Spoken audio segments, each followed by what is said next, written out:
Assalamualaikum warahmatullahi wabarakatuh. Waalaikumsalam warahmatullahi wabarakatuh. Alhamdulillah,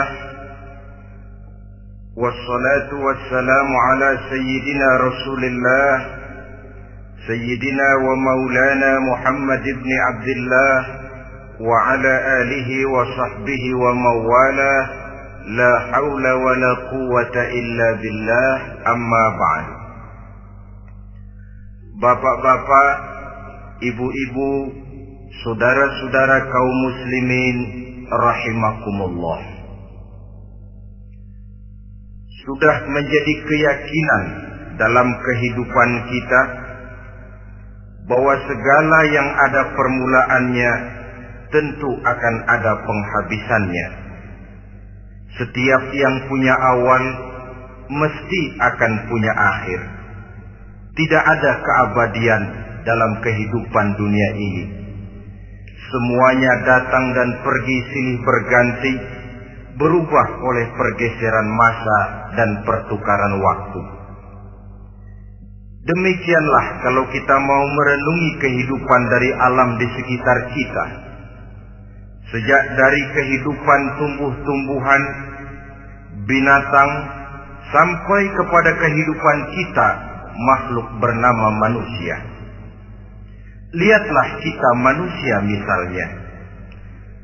Dimulai sejak kita terlahir ke alam ini, keluar dari alam rahim ibu, menjadi bayi yang merah tidak berdaya, untuk kemudian berangsur meningkat menjadi anak-anak. Dari kehidupan anak-anak berubah lagi kita menjadi remaja dengan segala keceriaan dan kelincahannya, dan dari masa remaja naik lagi kita memasuki usia dewasa, untuk kemudian berangsur memasuki hari tua. Lalu setelah kita memasuki hari tua, sehari, seminggu, sebulan, setahun, sampailah kita kepada batas waktu yang telah ditentukan oleh Allah, yang dinamakan ajal, dan bertemulah kita dengan yang disebut maut. Ini merupakan kepastian dalam kehidupan. Kalau saja kita mau merenung perubahan-perubahan yang terjadi pada diri kita, seharusnya membuat kita insaf dan sadar. Di kala remaja kita begitu lincah, punya rambut yang hitam ikal berderai, punya lesung di pipi, punya senyum yang indah menawan setiap orang yang melihat, punya kulit yang kencang dan bersih. Manakala kita memasuki hari tua, perubahan frontal pun terjadi.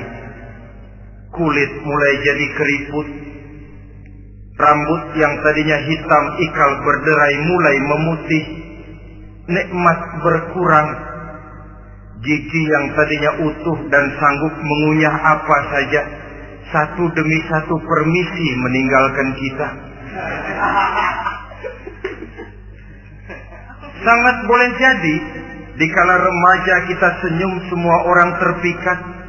Dikala hari tua dengan kulit yang keriput dan gigi yang tidak ada lagi, manakala kita senyum mungkin orang bakal lari dari sekitar kita. Kemana keindahan yang tadinya begitu menawan? Kemana senyum lesung pipit yang tadinya menarik perhatian orang? Pergi meninggalkan kita, berubah oleh pergeseran masa dan pertukaran waktu. Nah, bila maut datang menjemput kita, selesailah kehidupan sampai di situ?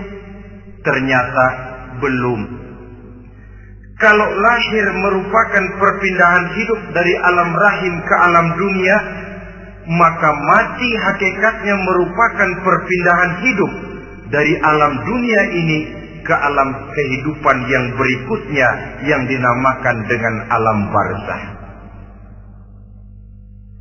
Andai kata hidup cuma sekali, secara moral kita sanggup berkata, alangkah tidak adilnya Tuhan. Kenapa? Dalam kehidupan ini kan aneka ragam terjadi. Ada orang yang zalim, ada orang yang dizalimi. Ada orang yang membunuh, ada orang yang terbunuh.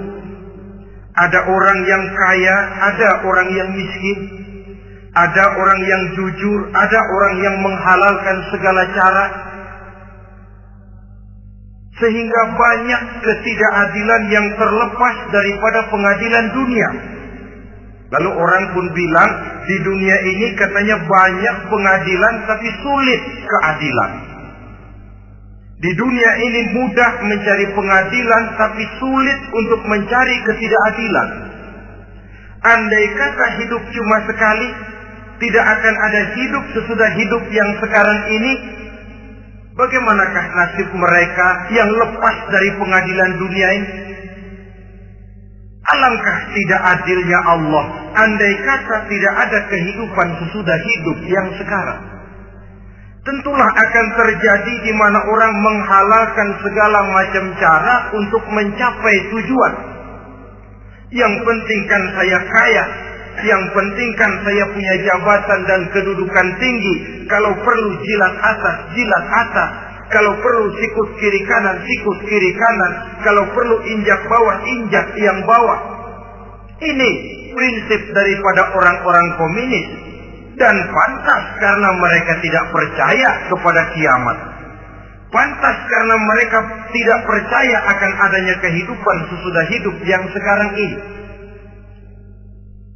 Maka saya menghimbau kepada seluruhnya, kita sudah kadung menyepakati negara ini berdasarkan Pancasila. Kita sudah kadung konsensus bahwa PKI dengan seluruh ajarannya tidak punya hak hidup di bumi Pancasila yang kita cintai ini. Maka salah satu ajaran PKI tujuan menghalalkan cara. Kita orang Indonesia yang berbudi pekerti luhur, yang punya nilai budaya tinggi, janganlah sampai mencaci PKI, membubarkan PKI, mengutuhkan PKI, tapi dalam kehidupan sehari-hari prakteknya prinsip komunis kita pakai. Apa itu? Tujuan menghalalkan cara. Asal sudah tujuan tercapai, cara apapun saja halal. Itu pandangan hidup orang yang tidak percaya kepada adanya hari akhirat. Sebagai muslim yang yakin akhirat ada, kiamat pasti akan datang. Hidup tidak cuma sekali. Maka kalau kita zalim, kalau kita berbuat aniaya, kalau kita melakukan korupsi, kalau kita merugikan orang lain, boleh jadi kita terlepas daripada pengadilan dunia. Tapi ingatlah, kita tidak akan pernah lepas dari pengadilan Allah. Pengadilan Qadhi Rabbul Jalil, di mana kita akan diadili dengan seadil-adilnya. Dan tidak satu perbuatan yang bersifat salah, yang bagaimanapun kecilnya, yang akan lepas dari pengadilan di akhirat itu nanti. Pantas saja kalau satu hari malaikat Jibril datang menasihati Rasulullah Sallallahu Alaihi Wasallam, yang artinya juga menasihati kita semua. Apa kata malaikat Jibril kepada baginda Nabi? Ya Muhammad, ish ma syi'ta wa innaka mayyitun. Hai Muhammad, hiduplah semau kamu, tapi jangan lupa kamu pasti akan mati. Kalau memang dilarang tidak terlarang, dicegah tidak tercegah, kamu mau melaksanakan hidup menurut maumu sendiri, persilahkan, hiduplah menurut mau dan gayamu.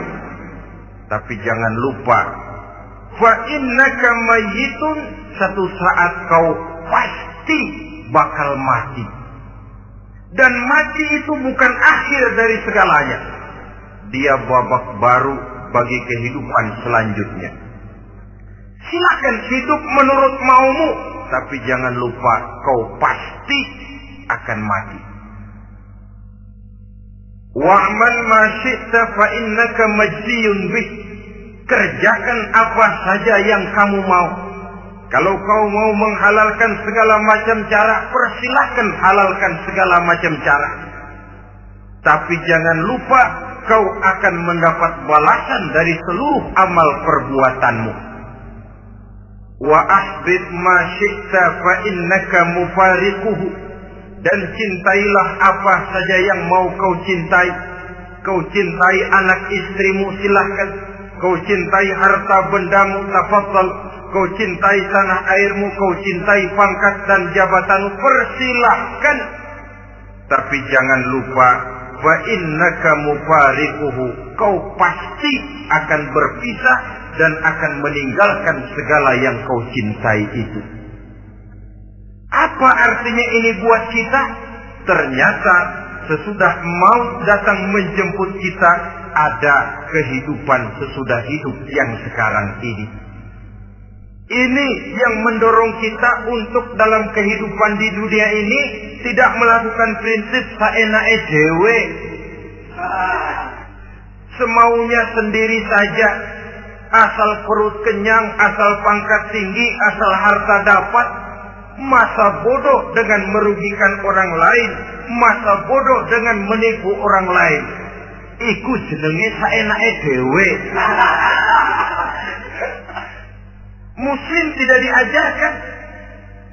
Ingat manusia, setelah kau mati, setelah kiamat datang, kau akan dibangkitkan, kau akan dimintakan pertanggungan jawab tentang kehidupan yang sekarang ini.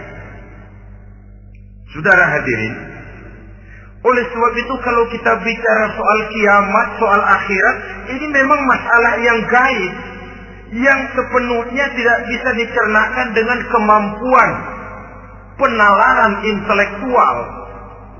Dasar di dalam membicarakan ini tidak lain adalah iman kita kepada Allah Subhanahu wa ta'ala. Bukan cuma zaman sekarang, dari zamannya Nabi. Orang itu kalau sudah bicara kiamat, bicara akhirat, ada yang ragu-ragu, ada yang menolak sama sekali. Bukan dari zaman sekarang, dari zaman dulu. Pernah kok satu saat Rasulullah itu dakwah menceritakan, saudara-saudara, akan terjadi kiamat di mana Allah akan membangkitkan manusia dari kuburnya untuk memintakan pertanggungan jawab. Ini dalam dakwahnya Nabi pidato macam itu. Apa reaksi orang? Yang beriman ya mantap, tapi yang tidak beriman, bajingan-bajingan Quraisy ini, mereka bertepuk tangan, mengejek, mencaci. Malahan ini yang luar biasa, ada dua orang kafir namanya Ubay bin Ka'ab dan Al-As bin Wa'il. Mendengar pidato macam ini, mereka buru-buru pulang ke rumah. Ngapain? Ngambil pacul. Lalu berangkat nyari kuburan tua. Dia gali itu kuburan. Tulang-tulangnya diangkut, dibawa ke depan Nabi. Ya Muhammad, tulang-tulang yang udah hancur begini, siapa yang bisa ngidupin lagi? Yang macam-macam aja kamu Muhammad. Enggak rasional, enggak masuk akal. Allah menjawab. Apa kata Allah? وَضَرَبَ لَنَا مَثَلًا وَنَسِيَ خَلْقَهُ قَالَ مَنْ يُحْيِي الْعِظَامَ وَهِيَ رَمِيمٌ قُلْ يُحْيِيهَا الَّذِي أَنْشَأَهَا أَوَّلَ مَرَّةٍ وَهُوَ بِكُلِّ خَلْقٍ عَلِيمٌ. Mereka memberikan perumpamaan kepada kami, kata Allah. Mereka melupakan asal kejadiannya. Mereka bertanya, siapa yang sanggup menghidupkan tulang belulang yang sudah hancur kayak begini? Qul yuhyiha alladhi ansaha awwala marrah. Katakan kepada mereka Muhammad, yang akan menghidupkannya adalah Dia yang telah menciptakannya pertama kali dulu. Kalau Dia sanggup menciptakan, Dia tentu lebih sanggup lagi untuk mengembalikan reproduksi ciptaan itu sebagaimana semula. Yang paling kasihan yang ragu-ragu, akhirat itu ada apa enggak sih? Kiamat itu ada apa enggak sih? Lantaran ragu-ragu, terombang-ambing dia antara harapan dan putus asa, antara kenyataan dan idealisme. Ada yang buta sama sekali 100% terhadap keadaan-keadaan sesudah mati. Perhatian mereka hanya tercurah kepada kehidupan sebelum mati. Yang mereka perhatikan siang dan malam tidak lebih daripada urusan perut. Pergi pagi, pulang sore, peras keringat, banting tulang. Cuma soal makan, soal minum, soal pakaian, soal kendaraan, soal rumah tangga, soal anak, soal istri. Yang mereka pentingkan hanya soal-soal politik misalnya, ekonomi, pembangunan dan industri. Untuk soal-soal kayak begitu, bias betul. Habis seluruh waktu untuk memikirkan, meningkatkan kebudayaan, politik, sosial, ekonomi.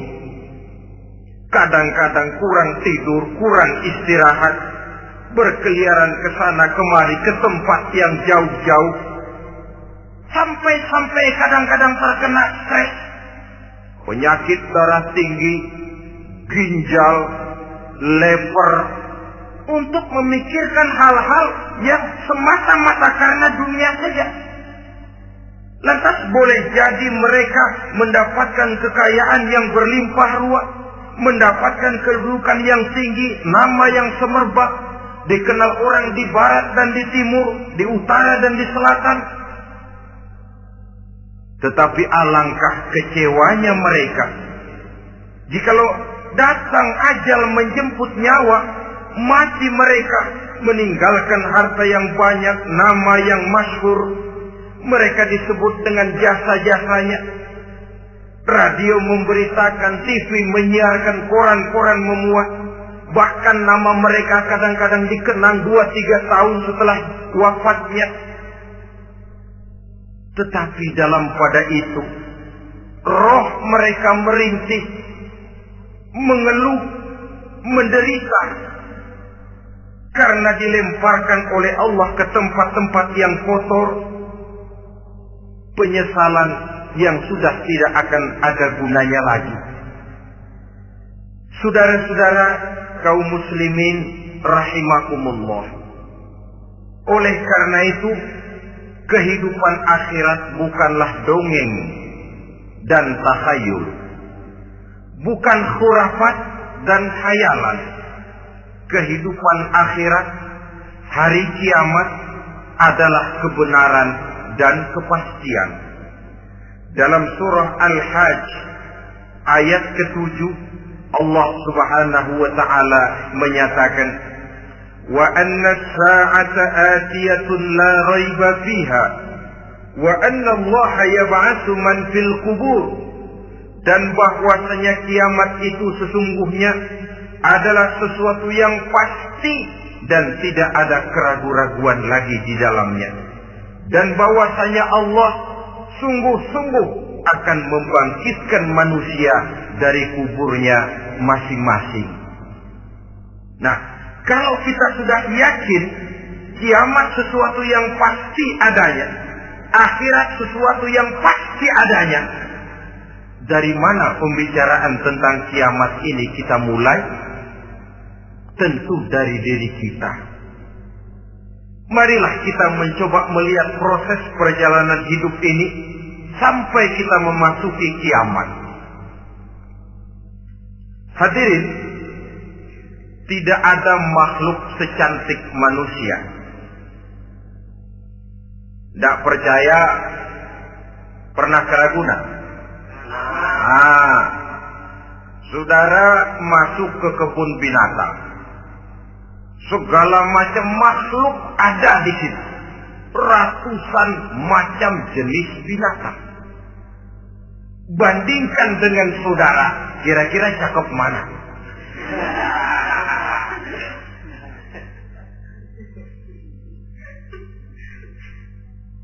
Dari seluruh makhluk yang diciptakan Allah itu, manusia fi ahsani taqwim, dalam bentuk yang paling sempurna, sejak susunan biologis sampai kemampuan berpikir.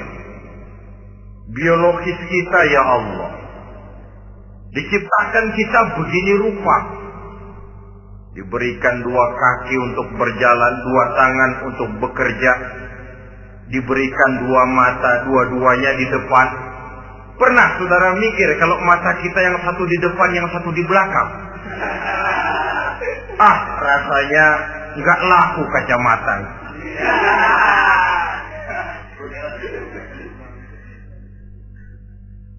Diberikan hidung dengan 2 lubang. Tahu betul Allah ke bawah lagi lubangnya. Coba pikir kalau lubang hidung kita menghadap ke atas. Aduh, kalau musim hujan repot jagain hidung. Laqad khalaqnal insana fi ahsani taqwim. Sungguh telah kami ciptakan manusia dalam bentuk kejadian yang paling sempurna ketimbang makhluk-makhluk Allah lainnya. Nah, kesempurnaan manusia ini oleh karena hidupnya terdiri dari 2 unsur pokok.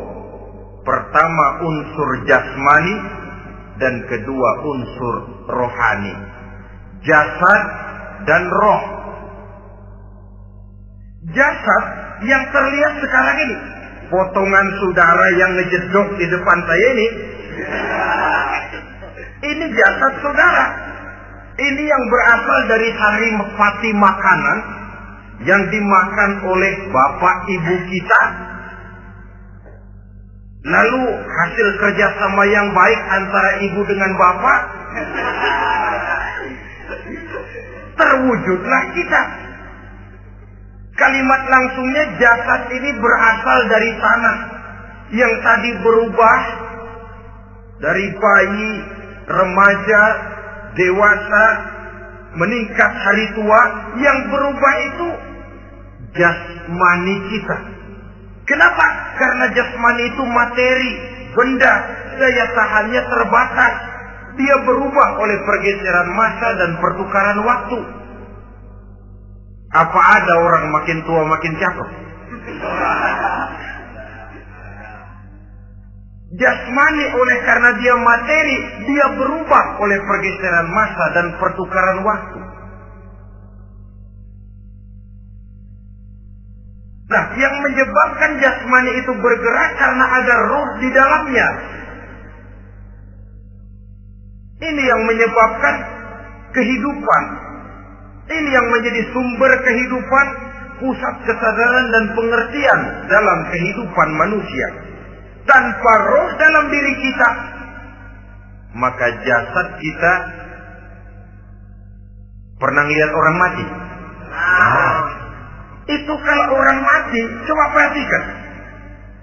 Apanya yang kurang? Kupingnya masih ada, tapi sudah tidak sanggup mendengar.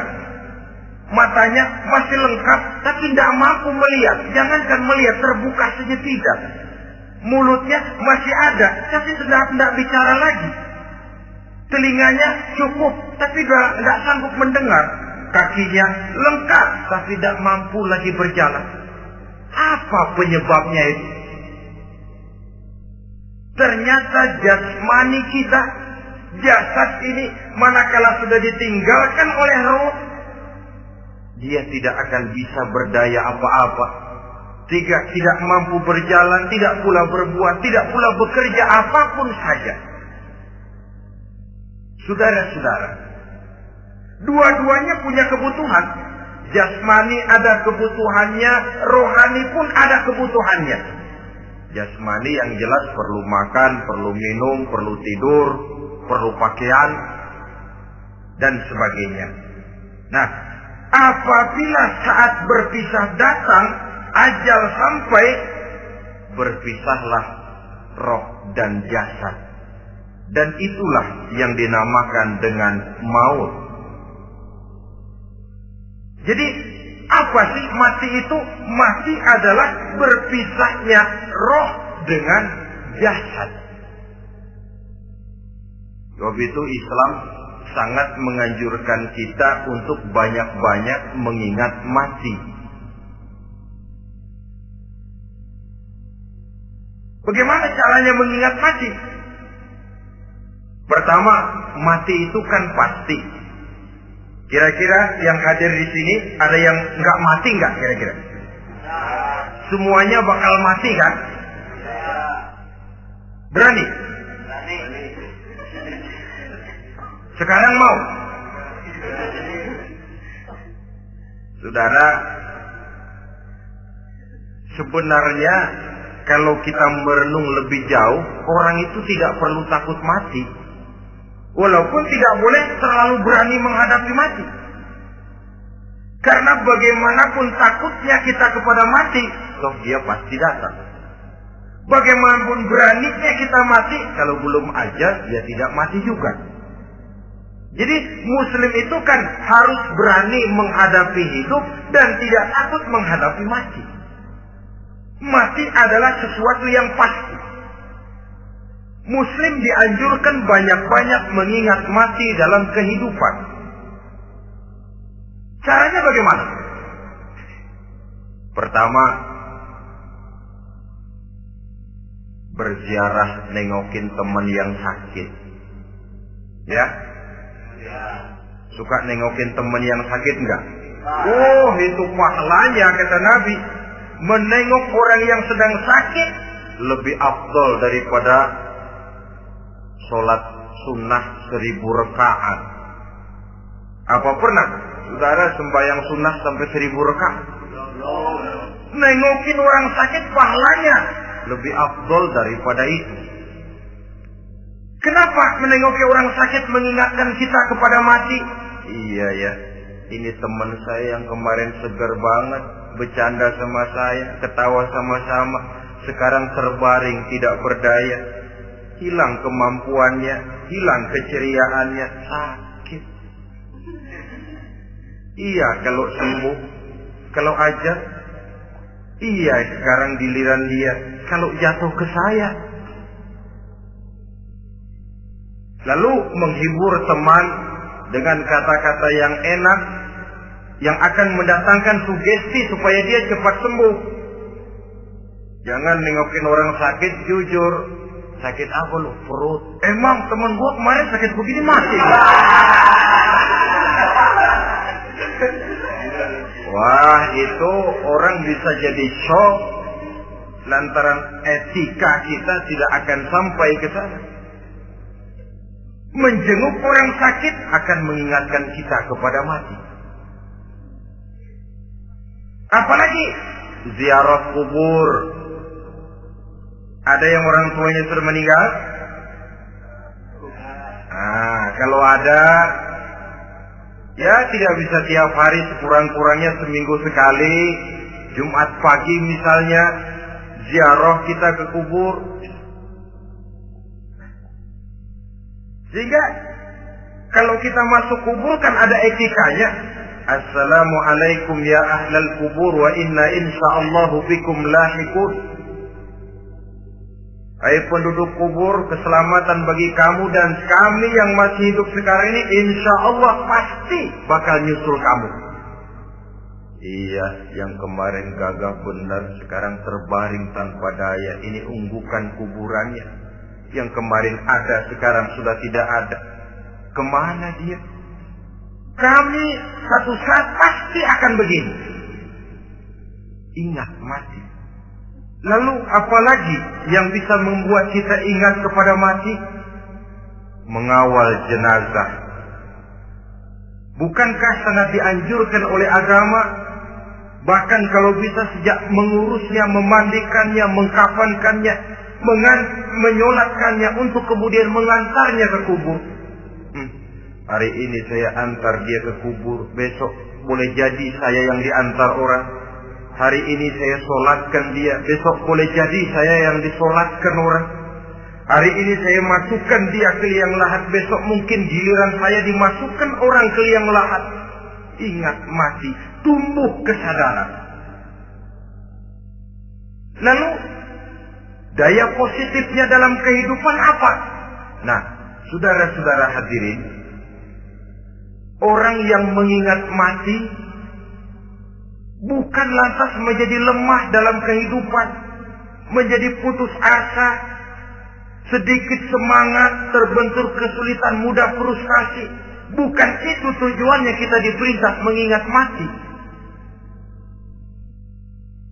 Jelasnya Islam menganjurkan kita untuk mengingat mati guna maksud-maksud yang positif, supaya orang lalu sadar hidup ini cuma sebentar. Maka mumpung hidup, nah ini mumpung, tapi mumpung yang baik. Mumpung hidup, maka hidup yang singkat ini harus saya pergunakan dengan sebaik-baiknya, melakukan kebajikan yang sebanyak-banyaknya, menjauhkan rasa malas, menunggu keajaiban yang datang dari langit, berleha-leha, bermain-main, sementara maut kalau dia datang tidak pernah main-main. Pantas kalau seorang penyair bernama Syauqi memesankan, tazawwad bitaqwa fa innaka la tadri idza hanna al-lailu hal ta'ishu ila al-fajr, kam min sahihin mata min ghairi illatin wa kam min alilin 'asha hinan min ad-dahri. Persiapkan dirimu dengan takwa, sebab kamu tidak tahu apabila malam datang kamu masih bisa hidup apa enggak besok pagi. Apa ada jaminan saudara yang kumpul di depan saya malam ini besok masih bisa hidup? Tidak. Ada jaminan? Tidak ada sama sekali. Kam min sahihin mata min ghairi illatin.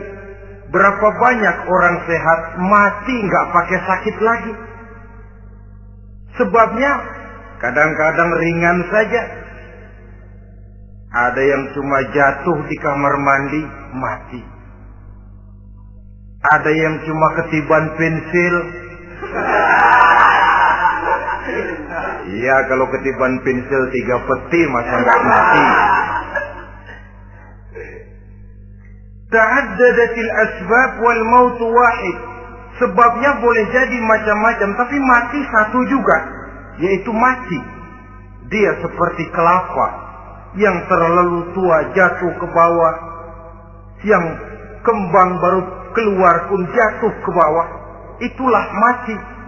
Dia datang menjemput yang bayi, dia datang mengambil yang anak-anak, dia datang juga kepada yang remaja, kepada yang dewasa, kepada yang tua sekalipun.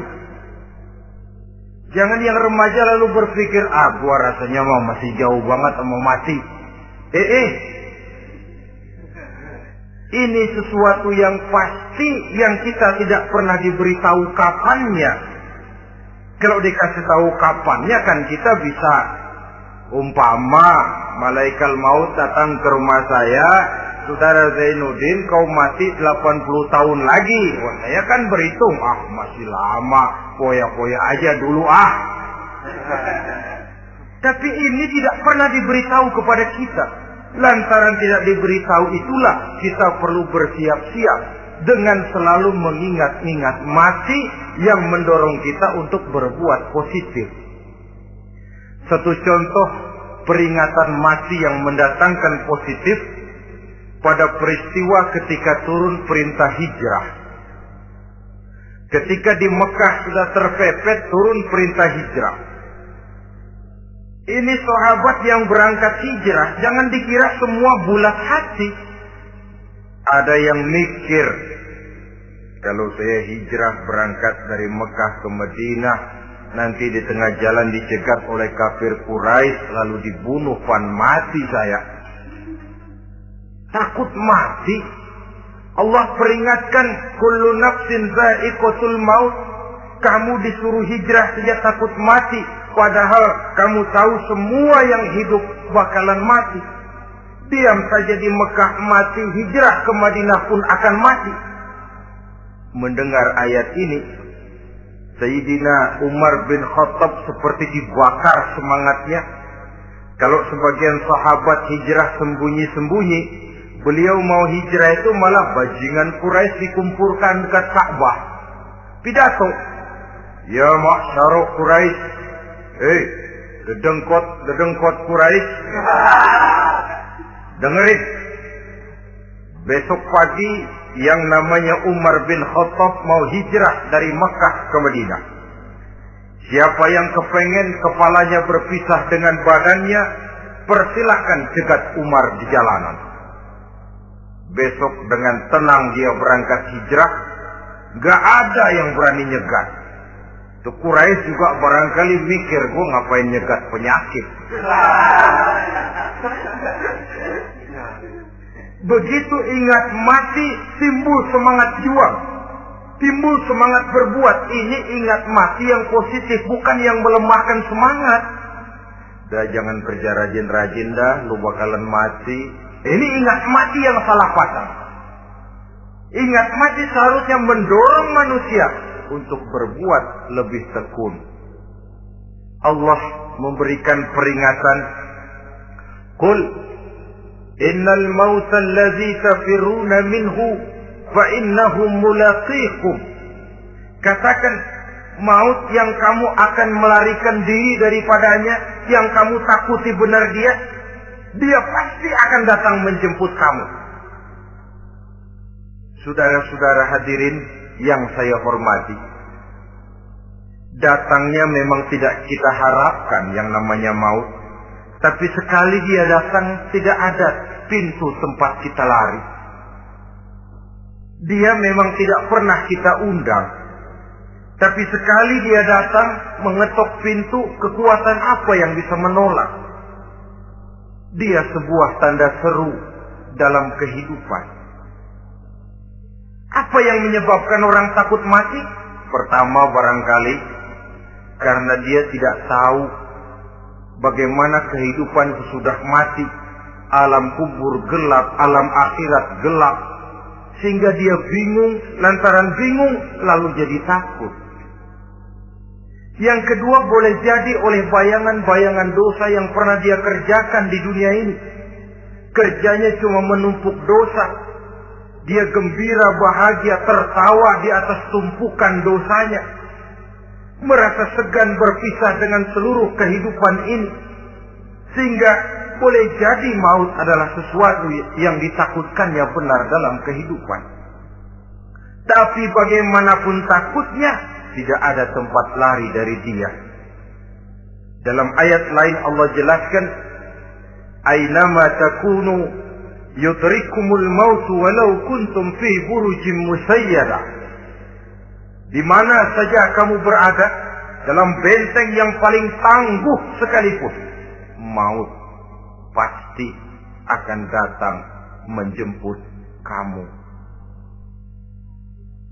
Nah, bagaimana caranya maut datang menjemput kita? Bila datang dia, sang malaikat pencabut nyawa, malaikat Israel namanya,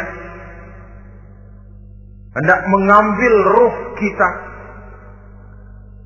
Dalam suasana macam begitu, di akhir kehidupan dunia, dalam berhadapan dengan sakaratul maut, terbagilah manusia dalam dua bagian besar.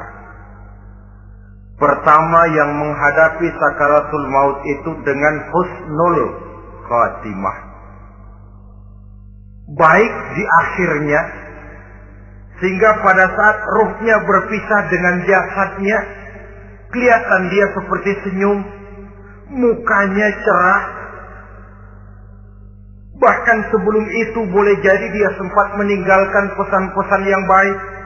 Ada yang sempat azan, ada yang sempat baca Quran. Pernah kan nemui orang yang mau mati seperti itu? Yang sempat azan, yang sempat baca Quran, yang sempat meninggalkan wasiat-wasiat yang baik. Sebab apa? Malaikat maut datang menjemput mereka juga dengan baik-baik. Dicabut ruhnya perlahan-lahan. Tapi sungguh pun perlahan-lahan. Pedihnya, sakitnya tetap tiada tara. Rasulullah Sallallahu Alaihi Wasallam, dikala beliau hendak berhadapan dengan sakaratul maut, diceritakan mencelupkan tangannya ke dalam gelas berisi air, lalu mengusapkannya ke muka beliau seraya berdoa, "Ya Allah, mudahkan saya dalam menghadapi sekarat ini." Beliau juga yang mengatakan bahwa sakitnya sakaratul maut sama dengan 300 kali bacokan pedang. Sehingga kita diajarkan doa. Di antara doa selamat itu kan ada Allahumma hawwin alaina fi sakaratil. Ya Allah, mudahkan saya di dalam menghadapi sakaratul maut itu. Ketika ruh ini keluar dari jasad, mata masih mengikuti ruh itu. Jika kadang-kadang ada yang matanya terbelalak dan tidak sempat ditutup, terbuka terus, mengikuti ruh itu keluar dari jasadnya. Adapun golongan kedua, manusia yang ketika berhadapan dengan sakaratul maut mendapatkan su'ul khatimah, jelek di penghabisannya.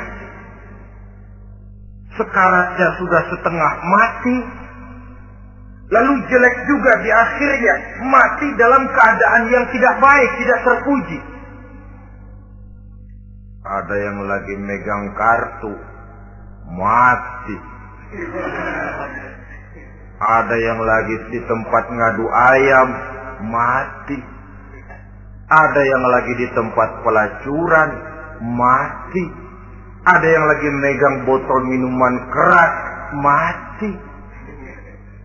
Nih barangkali malaikat maut gemes banget nariknya, lu bajingan, lu tarik terus kan.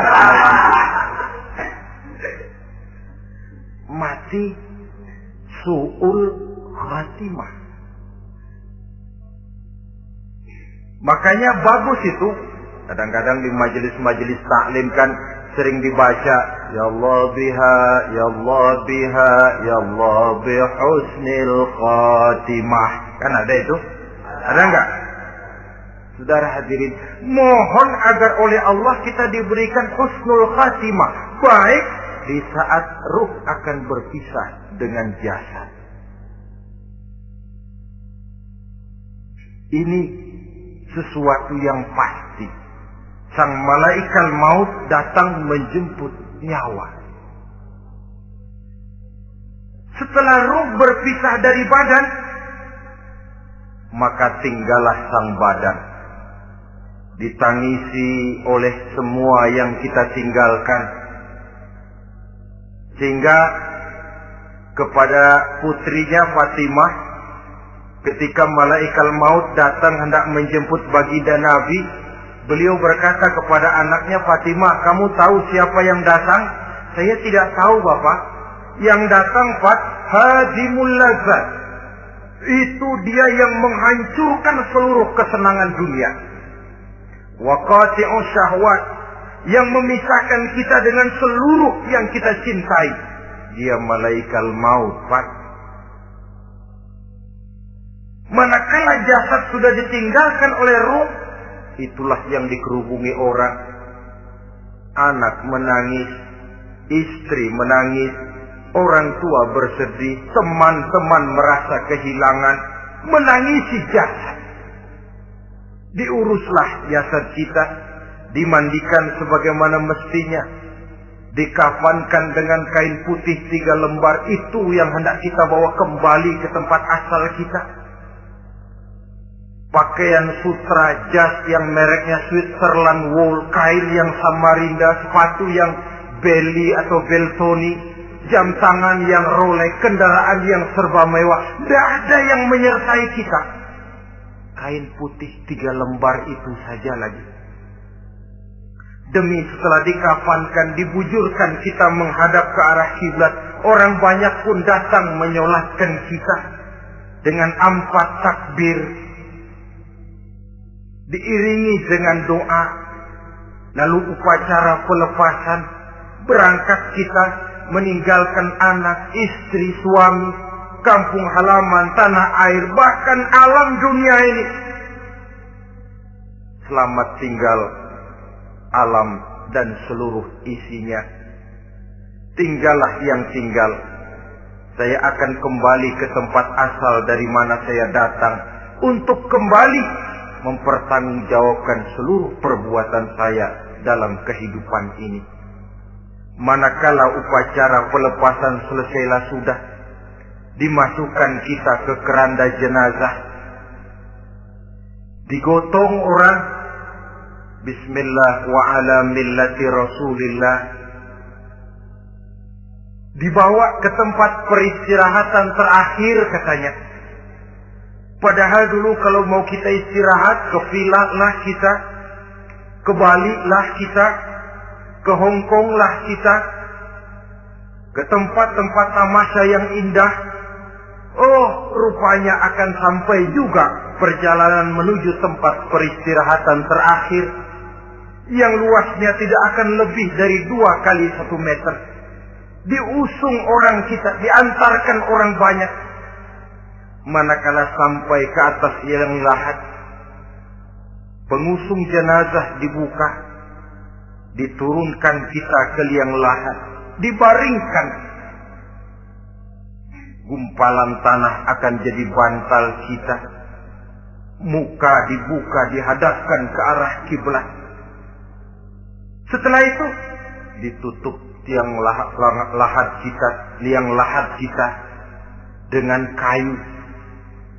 Masih belum kurang, diuruk dengan tanah. Yang menguruk orang-orang yang tadinya mencintai kita, menyayangi kita. Tapi ketika jasad sudah ditinggalkan ruh, habis rupanya cintanya. Coba jasad kalau sudah ditinggalkan ruh, 3 hari aja di rumah serem. Ya mayit, siapa yang betah nemenin mayit?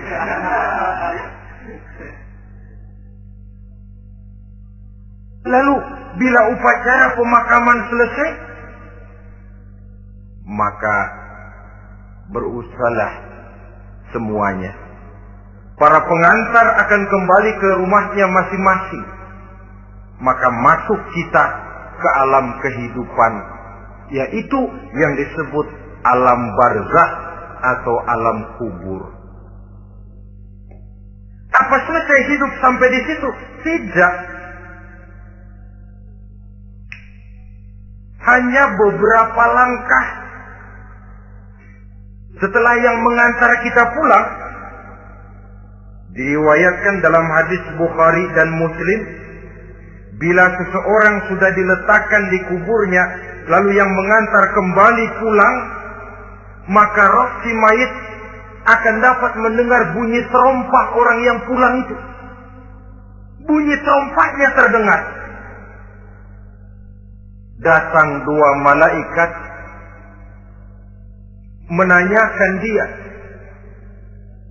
dengan pertanyaan-pertanyaan yang kalau bisa dijawab dengan betul. Dua malaikat yang bernama Munkar Nakir akan bilang, jawabanmu betul. Tenanglah kau di sini, naumatal arus. Tidurlah kau di sini seperti tidurnya pengantin. Orang yang baik-baik di alam kuburnya akan mendapat nikmat kubur. Sehingga masa penantian yang lama, jangan lupa, kita masuk ke kubur itu kan menunggu sampai datangnya hari kiamat. Jadi kalau kiamat umpama masih 1000 tahun lagi, ya 1000 tahun kita menunggu. Orang yang baik-baik, penantian di alam kubur, kata malaikat, naumatal arus, tidurlah kamu seperti tidurnya pengantin. Bagaimana sih tidurnya pengantin? Enggak berasa. Iya, kata anak sekarang, endah aja. Begitu mendusin pagi, kata lakinya, malam sebentar bener ya Neng. Sebentar betul katanya malam. Ya tentu saja tidak terasa. Kenapa? Dia tidak pernah memikirkan waktu. Terbawa oleh kenikmatan dan kelezatan yang dirasakannya dalam kehidupan. Tapi orang kafir, orang yang dosanya bertumpuk, tidak sanggup menjawab pertanyaan dua orang malaikat, maka dia akan mendapat azab di alam kuburnya terus menerus siang dan malam sampai datangnya hari kiamat. Ibarat maling ayam ketangkep, belum masuk pengadilan udah dikebukin duluan. Kan begitu kan? Ada maling ayam nggak di sini? Nah, itu yang nyaut tadi pengalaman itu. Di sidang belum divonis, belum digebukin babak belur. Saudara hadirin, maka alam kubur bisa merupakan raudhatun min riyadil jannah. Taman di antara taman-taman surga pun juga bisa merupakan hufratun min hufarin niran, menjadi liang daripada neraka. Ada lagi riwayat yang dari Imam Muslim yang diperoleh dari Zaid bin Sabit. Zaid bin Sabit cerita, satu hari kami bersama Rasulullah sallallahu alaihi wasallam berada dalam kebun kepunyaan Bani Najjar. Rasulullah sedang duduk di atas keledai. Tiba-tiba entah bagaimana itu keledai terkejut, kaget, berontak, hampir Rasulullah jatuh. Rasulullah kemudian bertanya, rupanya di kebun itu ada kuburan tua, 5 atau 4 kuburan. Rasulullah lalu bertanya, saudara-saudara ada yang tahu nggak ini kuburan siapa? Nggak ada ya Rasulullah. Memang kenapa? Ini penghuni kuburnya lagi disiksa oleh Allah. Andai kata boleh saya mohon kepada Allah supaya kamu dengar seperti yang saya dengar, andai kata saja kamu kuat mendengarnya, saya pasti akan berdoa. Tapi sayang, saya yakin kamu pasti tidak akan kuat mendengar mereka mendapat azab di kuburnya. Hadis sahih riwayat Imam Muslim dari Zaid bin Sabit. Kehidupan di alam barzakh. Pak, iya kalau yang matinya dikuburin. Lah kalau yang matinya diceburin ke laut, dibakar, di medan perang hilang gak ketahuan kemana jenazahnya. Saudara, hilang kek, dikubur kek, di dalam lautan direndam kek, itu kan cuma logika kita. Menurut Allah tidak ada perbedaan orang mati dikubur di dasar lautan atau dibakar sampai jadi abu atau gugur di medan perang tidak ketemu jenazahnya. Entah mereka tetap masuk ke alam barzakh namanya. Jasad boleh hancur, tapi roh sebagai sumber kehidupan, pusat kesadaran dan pengertian, dia tetap ada, mengalami kebahagiaan dan kegembiraan atau mengalami kepedihan dan penderitaan, bergantung kepada amalan yang kita lakukan dalam kehidupan di dunia ini. Maka dalam Yasin tadi kan jelas, Qul yuhyiha alladzi ansha'aha awwala marrah. Yang menghidupkan mereka yang dikubur di dasar lautan, mereka yang dibakar sampai jadi abu, yang akan menghidupkan ialah Allah yang menciptakan mereka dulu pertama kalinya. Jadi kalau sudah ada aslinya, ya tentu tidak perlu contoh lagi, akan sangat mudah membuatnya. Orang tua kita, keluarga kita yang sudah berpulang, mereka di alam barzakh sekarang ini bisa mendapat nikmat kubur, bisa mendapat azab kubur. Bergantung amalan mereka dalam kehidupan di dunia ini. Dalam Musnad Imam Ahmad dan Sahih Abi Hatim malah ada tambahan riwayat. Orang yang banyak kebajikannya di dunia, amalannya akan datang menemani dia. Sholatnya dekat kepalanya, puasa sebelah kanan, zakat sebelah kiri. Menghibur dia. Malahan dikatakan berbentuk orang yang cantik menemani dia di alam kuburnya. Aneh dia tanya, man anta lam ara fid dunya ajmal minka. Siapa kamu? Di dunia ini belum pernah saya melihat orang secantik kamu. Dia jawab, ana amaluka sholeh. Saya adalah amalmu yang soleh yang kau kerjakan waktu di dunia. Saya sekarang diperintahkan untuk menemani kamu di sini. Alhamdulillah. Sedangkan amalnya yang jahat akan datang dalam bentuk yang menyeramkan menemani dia di sana. Bayangin deh, di kuburan ditemenin yang serem-serem. Sama juga di dunia. Di dunia, kalau kita di tempat gelap ditemenin orang cakep, enak nggak? Wah, pengalaman. Tapi coba bayangin, sudah tempatnya gelap, yang nemenin jelek nggak ketulungan, gerah kita. Nah, saudara hadirin yang saya hormati, lalu bagaimana tempat arwah-arwah yang sudah kembali menghadap Allah yang disebut mustaqarrul arwah itu? Macam-macam tingkatannya sesuai dengan profesi dan amalannya waktu di dunia. Ada roh-roh itu yang setelah pisah dengan jasad, artinya mati, ditempatkan di tempat yang disebut a'la iliyin, tempat yang tertinggi. Siapa ini? Arwahnya para nabi dan para rasul. Ini fi a'la iliyin, di tempat yang tertinggi. Arwahnya para nabi, arwahnya para rasul.